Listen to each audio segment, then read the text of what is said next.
안녕하십니까. 5월 3일 화요일 말씀 묵상 함께 시작하겠습니다.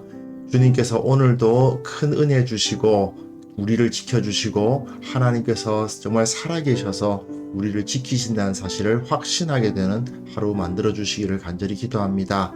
어제는 제가 조금 늦었죠. 사실은 제 컴퓨터에서 프로그램에서 약간 문제가 생겨가지고 업로드하는 데 있어서 조금 시간이 걸리다 보니까 시간이 조금 늦었습니다. 죄송하고요. 오늘은 그런 일이 없었으면 좋겠습니다. 오늘 본문은 마태복음 1장 18절에서부터 25절까지 말씀입니다. 사실은 성탄절 때 많이들 묵상하는 본문이라 굉장히 익숙한데요. 오늘은 이 본문이 마태복음에서 어떤 의미를 가지고 있는가에 초점을 맞춰서 묵상해 보고자 합니다. 그럼 말씀을 보겠습니다. 예수 그리스도의 나심은 이러하니라.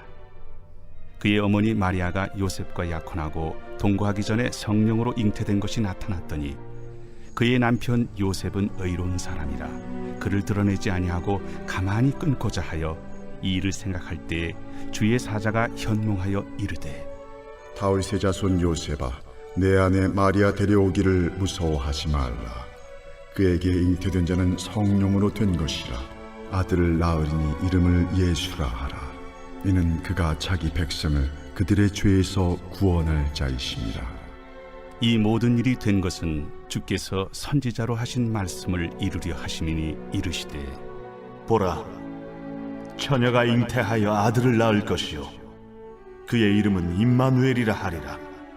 이를 번역한즉 하나님이 우리와 함께 계시다 함이라.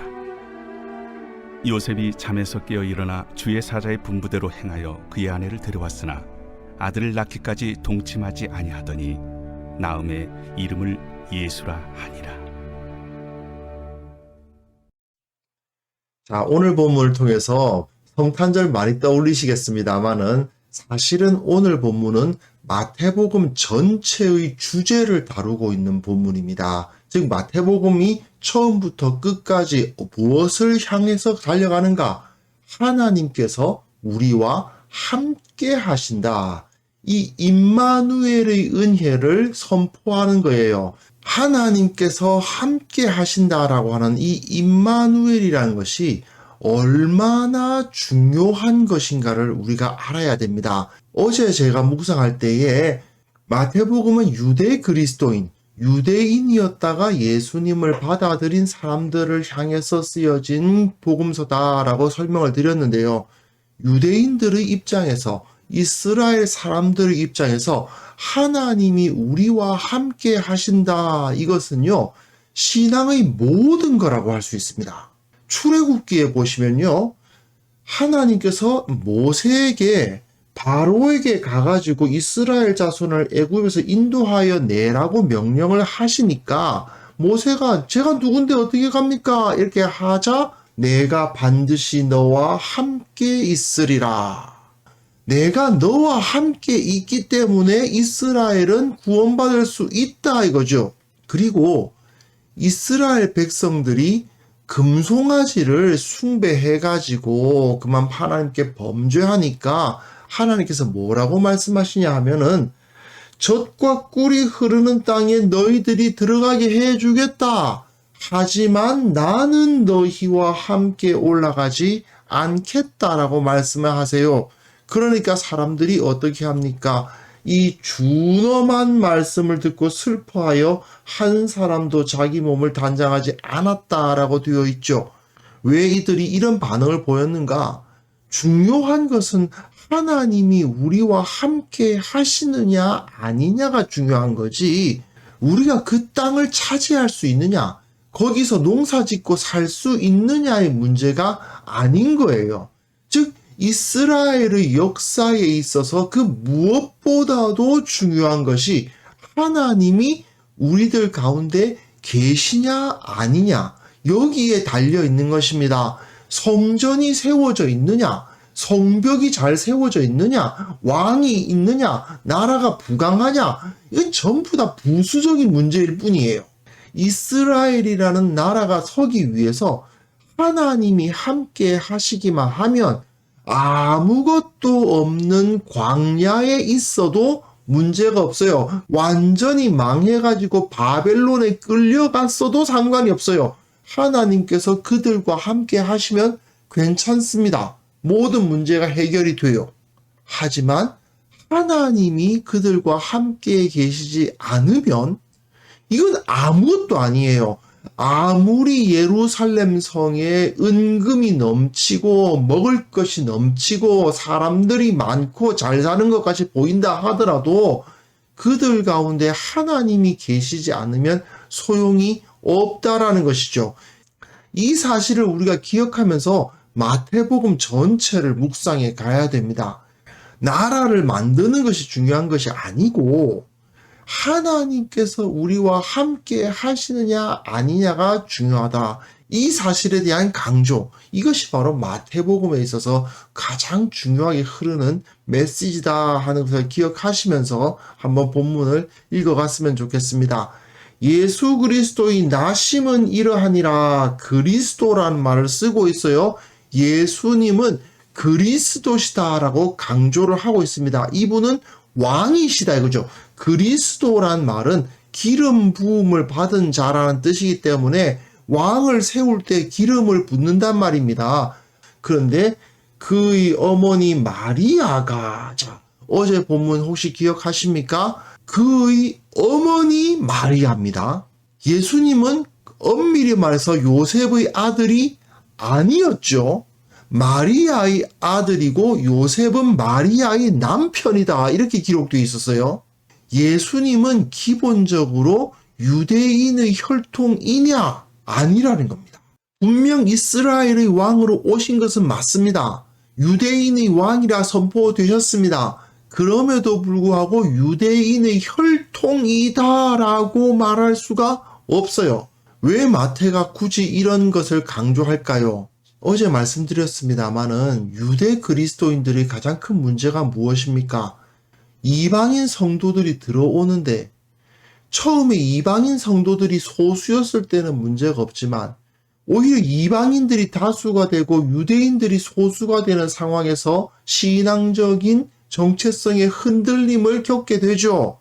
그랬을 때에 아니 저 이방인들이 왜 하나님의 백성이 되나, 우리는 정통 유대인, 우리가 하나님의 백성인데, 그렇게 생각하면서 박탈감을 느끼는 사람들에게 너 예수님이 진정 유대인이라고 생각하느냐? 이렇게 물어보고 있는 거예요. 예수님은 유대인이 아니야. 그렇다고 해서 이방인도 아니시죠. 예수님은 성령으로 잉태된 분이시지 않습니까? 그분은 하나님의 능력으로 성령으로 잉태된 분이지 이방인도 아니고 유대인도 아니시다. 그분은 그냥 그리스도이시고 하나님이시다. 이 사실을 말해주고 있습니다. 그 상황에서 이 예수 그리스도의 은혜를 받을 수 있는 사람은 누구냐? 의로운 사람입니다. 남편 요셉은 의로운 사람이었어요. 그런데 재미있는 것은 이 남편 요셉이 어떤 행동을 합니까? 그를 드러내지 아니하고 가만히 끊고자 했다라고 되어 있어요. 의롭다라는 말은 율법을 지킨다는 의미입니다. 그런데 율법에 의하면 약혼하고 동거하기 전에 잉태된 여인은 돌로 쳐 죽여야죠. 아무리 자기가 좋아했던 여인이라 하더라도 간음을 행하여 아이를 뱉으면 당연히 단죄를 받게 해야 되지 않겠습니까? 그것이 의롭다라고 생각하는 거예요. 그런데 이 요셉은 의로운 사람이었기 때문에 이것을 드러내지 않습니다. 하나님께서는 오히려 이 여인을, 이 미혼모를, 말하자면 미혼모죠. 이 미혼모를 드러내어서 죽이는 것이 의로운 것이라고 생각하지 않으신다라고 마태복음은 이야기하고 있는 거예요. 여기서 참된 의로움이 무엇인가에 대해서 생각하게 만듭니다. 이 당시의 유대인들은, 유대인 그리스도인들도 마찬가지고요. 의롭다라는 것은 율법을 지키는 것이라고 생각했습니다. 그런데 율법을 지키는 것은 무엇이냐? 돼지고기 안 먹고 옷에다가 파란색 술을 달아가지고 유대인이라는 표시를 내면서 살아가는 것이 의로운 거라고, 율법을 준수하는 거라고 생각했던 거예요. 그런데 마태는 과연 그것이 진짜 의로운 것일까? 율법을 지킨다는 것이 한 명의 어린 그 미혼모를 끌어내서 돌로 쳐 죽이는 것이 진정 의로운 것일까? 라는 질문을 던지고 있는 것입니다. 사람을 살리고 긍휼을 베풀고 사람을 불쌍히 여기는 것이 진정 의로운 것이 아니겠느냐? 사실은 사람을 사랑하고 그 이웃을 사랑하고 가난한 자를 돕는 것이 의로운 것 아니었더냐? 그런데 우리가 생각하는 의로움이란 것은 무엇이냐? 율법을 그냥 그 쓰여져 있는 대로 고지곧대로 그대로 따르는 것만이 과연 의로운 것이라고 생각하느냐? 이렇게 마태는 벌써 여기서부터 그 문제를 다루고 있는 거예요. 이거 산상수훈에서 상당히 강조되는 메시지 아닙니까? 그런데 이 메시지가 여기서 그대로 나타나고 있는 것입니다.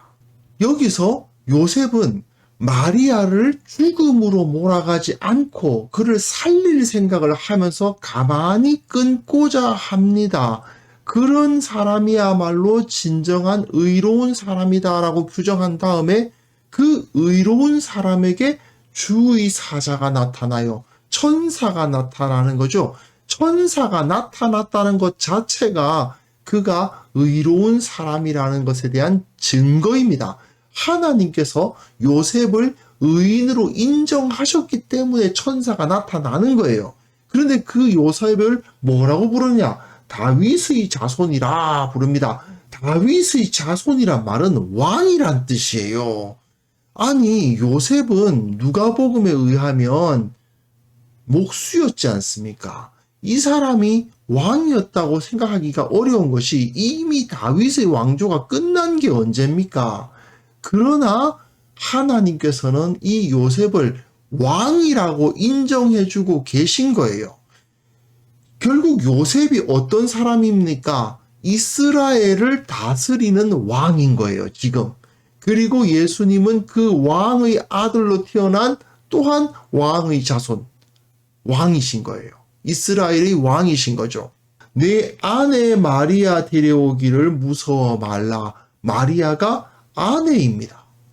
지금은 그냥 약혼한 상태인데 마리아는 너희 아내다라고 선포하면서 그에게 잉태된 자는 성령으로 된 것이다 라고 설명을 해 주죠.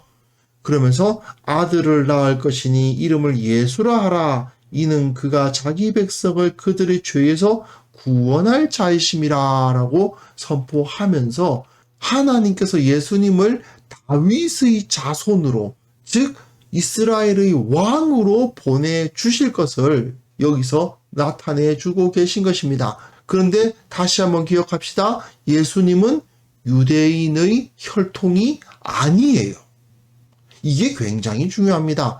하나님은 예수님을 엄밀히 말했을 때 유대인의 혈통으로 보내지 않으셨다. 유대인도 이방인도 아닌 하나님의 아들로서 유대인의 왕이 되시기 위해서 오셨고 그 백성을 죄에서 구원할 자로 오셨다라고 선언하고 있는 거죠. 그리고 여기서 이사야 본문이죠. 이사야 7장 14절입니다. 보라, 처녀가 잉태하여 아들을 낳을 것이요 그의 이름은 임마누엘이라 하리라. 임마누엘, 하나님이 우리와 함께 계시다. 이 말이야말로 이스라엘의 역사를 담고 있어요. 이스라엘의 역사 전부라고 말할 수도 있는 거예요. 하나님이 우리와 함께 계시면 진정한 번영과 안식과 기쁨을 누릴 수 있었고, 그렇지 않으면 경제적으로는 아무리 번성했어도, 군사적으로 아무리 강했어도 하나님이 우리와 함께 계시지 않음으로 인해서 비참해져 버리는 그러한 역사가 이스라엘의 역사였는데, 예수 그리스도께서 하나님이 우리와 함께 계시다 하는 그 은혜를, 임마누엘의 은혜를 베풀어 주실 분으로 의로운 자 요셉을 선택하사 마리아를 통해 오셨다라고 선언을 하고 있는 것입니다. 그래서 그 이후에 보시면 요셉이 잠에서 깨어 일어나 주의 사자의 분부대로 행하여 그의 아내를 데려왔다 되어 있죠. 그러면서 아들을 낳기까지 동침하지 아니하오니 나음이 이름을 예수라 함으로써 이 요셉이란 사람이 천사의 말에 순종했다라는 것을 보여줘요. 그러면 진정 의로운 사람은 어떤 사람입니까? 이방인과 유대인을 나누고 율법을 문자적으로 해석해서 잔인한 짓을 하는 것이 의인이 아니라 오히려 하나님의 말씀에 순종하여 하나님의 뜻을 따라서 다른 사람들이 보기에는 율법을 어기는 것처럼 보이지만 실제로는 율법의 정신을 온전히 따르는 그런 사람이야말로 진정한 의인이다 하는 것을 여기서 보여주는 것이죠. 자, 마태복음은 예수님의 탄생 이야기부터 시작해서 복음의 본질이 무엇인가를 정확하게 제시합니다. 복음이라는 것이 무엇입니까? 하나님의 통치가 이 땅 가운데 세워지는 것입니다. 그 소식이 복음이에요. 그리고 하나님의 통치는 하나님께서 그 백성들과 함께 하심으로 이루어집니다. 하나님 나라의 백성이 되기 위해서는 하나님과 함께 해야 돼요. 하나님과 함께 하기 위해서는 의인이어야만 됩니다. 그런데 의인이란 율법을 외면적으로, 문자적으로 순종하는 사람이 아니고 참된 순종, 진정 율법이 보여주고 있는 그 정신을 올바로 따르는 의인이 되어야만 된다는 것이죠. 또한 하나님의 백성이 되는 길은 혈통에 의해서가 아니죠. 예수님도 유대인으로 오셨다고는 하지만 엄밀히 따지면 그분은 유대인이 아니셨다. 그분은 그저 성령에 의해서 잉태되신 분일 뿐이다. 이 사실을 명확하게 보여주면서 혈통이 아니라 믿음이다. 하나님의 말씀을 따르는 믿음의 사람들이 하나님의 백성이 될 수 있고 하나님과 동행할 수 있는 하나님의 함께 하심의 은혜, 임마누엘의 은혜를 누릴 수 있는 사람이 된다라는 것을 명확하게 보여주고 있는 것입니다. 사실 우리는 유대인이 아니다 보니까 이방인들이잖아요. 우리는 이런 문제가 직접적으로 와닿지는 않는다고 생각할 수도 있습니다. 하지만요, 우리가 그 유대인들의 입장이 한번 되어서 우리에게 한번 적용해 봅시다. 교회를 오래 다니신 분들일수록 복음의 본질과는 별로 상관이 없는 교회의 건물이나 전통이나 문화나 교회가 가지고 있는 비본질적인 질서에 집착하는 경우가 상당히 많습니다. 종교적인 세세한 규정을 지키는 것이나 그 교회가 가지고 있는 상징성에 너무 치중하는 그런 경우가 굉장히 많죠. 하지만 우리는 여기서 본질을 다시 한번 기억해야 되는 것입니다. 하나님께서 원하시는 복음의 본질은 무엇인가? 요셉처럼 사람의 생명을 사랑하고 진정 하나님께서 원하시는 바가 무엇이었겠는가를 생각하는 그것이야말로 참된 의로움이고 그것이야말로 참된 복음이다 하는 것을 우리는 결코 잊어서는 안 됩니다. 그러니까 복음의 본질에 머물러야만 한다는 것을 우리는 꼭 기억할 수 있어야만 되겠습니다.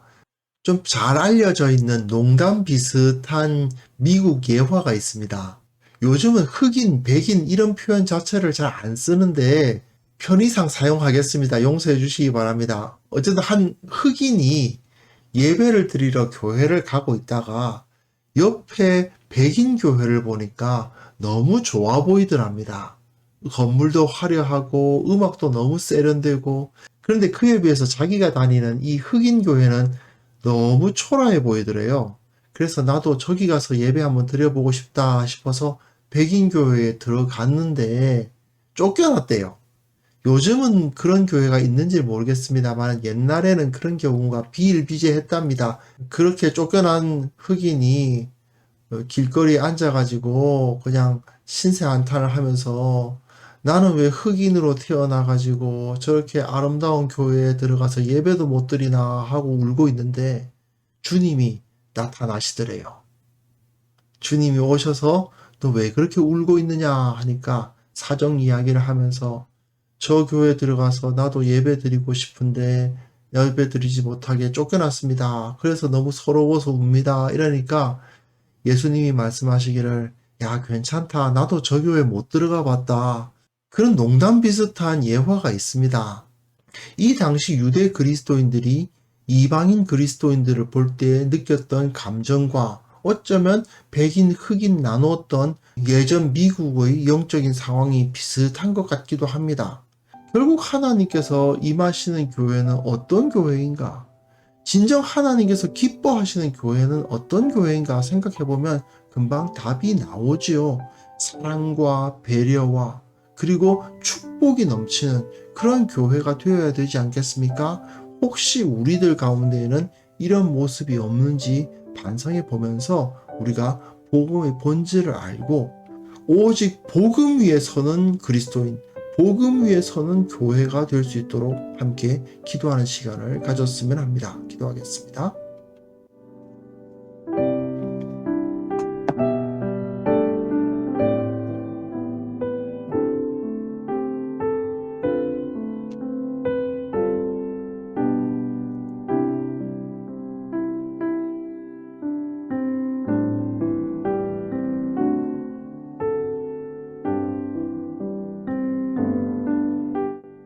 하나님 아버지, 우리가 복음의 본질 위에 바로 서서 온전한 모습으로 교회를 섬기고 이 세상 가운데 교회의 영광을 올바로 드러내는 참된 신앙인이 되게 하여 주옵소서. 이 교회가 연합되게 하시고 배려하게 하시고 사랑하는 공동체가 될 수 있도록 도와주시고 참으로 교회가 올바른 모습을 회복함으로 말미암아 이 세상 가운데 예수 그리스도의 영광 드러내는데 아무런 문제가 없도록 도와주옵소서. 특별히 원하옵기는 한국 사회와 한국 교회를 주님께서 불쌍히 여겨 주옵소서.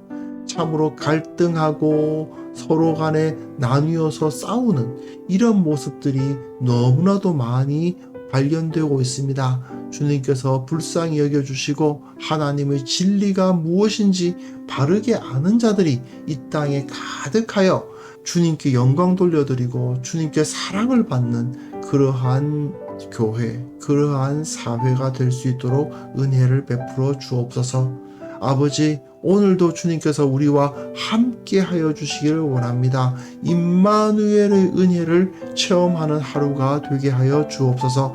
기쁨과 안식과 찬송이 우리들 가운데 넘치는 참으로 복된 하루가 될 수 있도록 은혜 베풀어 주시기를 간절히 원하오며 예수님의 이름으로 기도합니다.